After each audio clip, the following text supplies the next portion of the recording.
सभी को नमस्कार। करियर फर्स्ट चैनल पर आप सबका स्वागत है। दोस्तों, यह डिक्टेशन दिल्ली एम्स के आशुलिपिक परीक्षा में बोला गया मैटर है। ध्यानपूर्वक लिखेंगे और यह देखने का प्रयास करेंगे कि किस प्रकार से मैटर परीक्षाओं में तैयार किए जाते हैं। लिखने के लिए तैयार रहें। Ready, start. जैसा कि पहले कहा जा चुका है कि गरीबी का अनुमान नमूनों के अनुपात की एक ऐसी गणना है जिसे आम तौर पर तय सीमा बिंदुओं के आधार पर नहीं हासिल किया जा सकता। आम तौर पर आबादी के लिए गए नमूनों का अनुमान वास्तविक आबादी से अलग होगा। ये अंतर नमूनों की प्रकृति पर निर्भर करेगा।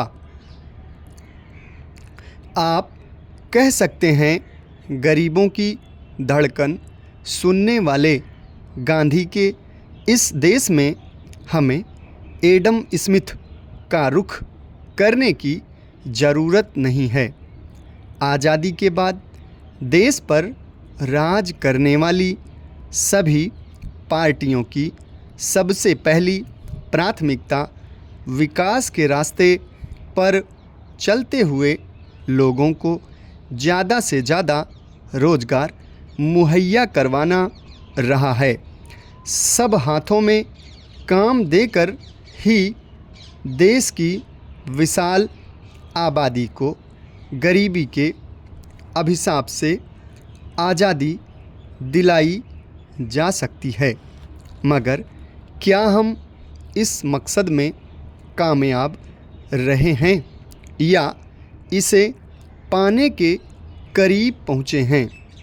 विकास, गरीबी और रोज़गार तीनों ही पैमानों पर देश आगे बढ़ा है, लेकिन आगे बढ़ने की रफ्तार उम्मीदों के अनुसार नहीं रही है।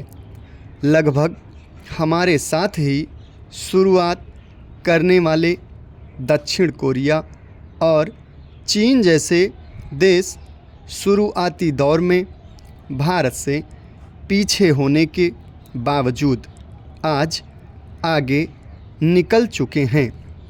चीन 3 दशक तक 10% विकास दर हासिल कर चुका है, लेकिन भारत एक बार भी यह आंकड़ा छूने में नाकाम रहा है।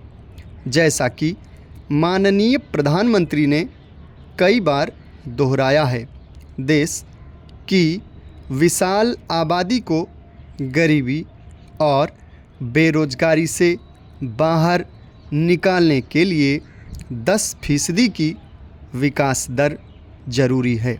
मगर 10% की विकास दर हासिल करने से भी बड़ा एक सवाल यह है कि हम 1990 के बाद हासिल की गई तेज़ विकास दर का फ़ायदा भी सारे तबकों तक नहीं पहुंचा पाए। अगर अर्थव्यवस्था को ऊंची विकास दर के स्थायी रास्ते पर लाना है और विकास का फल सब लोगों तक पहुंचाना है, तो समावेशी ऊंची विकास दर के लिए हमें आधारभूत चीज़ों की तरफ लौटना होगा। अगर देश के आधे बच्चे कुपोषण का शिकार होंगे तो ऐसी आधी क्षमता से काम करने वाले युवाओं के सहारे हम नए भारत का निर्माण नहीं कर सकते हैं। भारत में आर्थिक सुधार प्रारंभ किए जाने के समय से उम्मीद की जा रही थी कि आर्थिक सुधारों से रोज़गार के अवसरों को बढ़ावा मिलेगा, गरीबी हटाओ के नारे ने पूर्व प्रधानमंत्री इंदिरा गांधी को 1971 के चुनावों में ज़बरदस्त सफलता दिलाई। तब से देश में गरीबी को समाप्त करने के प्रयासों में काफ़ी तेज़ी आ गई है। समाप्त। धन्यवाद।